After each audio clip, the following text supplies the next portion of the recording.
প্রথম নম্বরে আমার আল্লাহ যেটা বলছেন, লাইসাল বিররা আন তুওয়াল্লু উজুহাকুম কিবালাল মাশরিকি ওয়াল মাগরিব।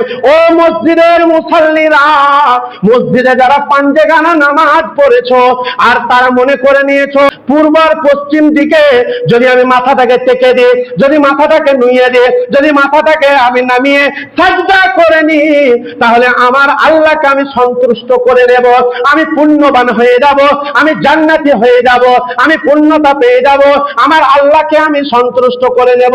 খবরদার এমন তুমি ভাবিও না, কারণ যদি এমনটাই হতো তাহলে ওই 5খানা ঈমানের কথা আল্লাহ বলতো না, 5খানা আমলের কথা আল্লাহ বলতো না।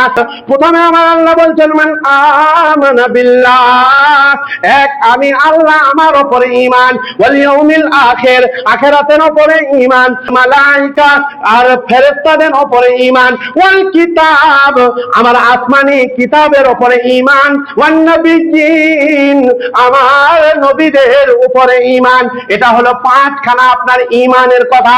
আর 5খানা আমলের কথা আল্লাহ বলছেন, ওয়া আকামাস সালাহ তোমাকে নামাজি হতে হবে, ওয়া আতাজ যাকাত তোমাকে যাকাত প্রদানকারী হতে হবে, মুফুনা বিআহদিহিম ইযা আহাদু ওয়াদা জিনিসটা ভালো নয়, যত তাড়াতাড়ি পারো তুমি তোমার ওয়াদাকে পূরণ করো।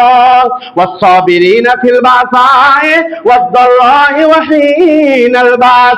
আর তোমার জীবনে তোমার যে কোনো অবস্থাতে যদি তোমার দুঃখ ক্লেশ কষ্ট এসে যায় তাহলে তুমি ধৈর্য ধারণ করে নিও। উলাইকাল্লাযীনা সাদাকু আর সদা সর্বদা সত্যের সাথে দেখো, যদিও তুমি একলা থেকো তবুও সত্যের পথ ছাড়িও না কো। ওয়া উলাইকা হুমুল মুত্তাকুন। আর যদি এই কোয়ালিটি গুলো তোমার মধ্যে থেকে থাকে তাহলে তুমি হলে আসল ধর্মভীরু।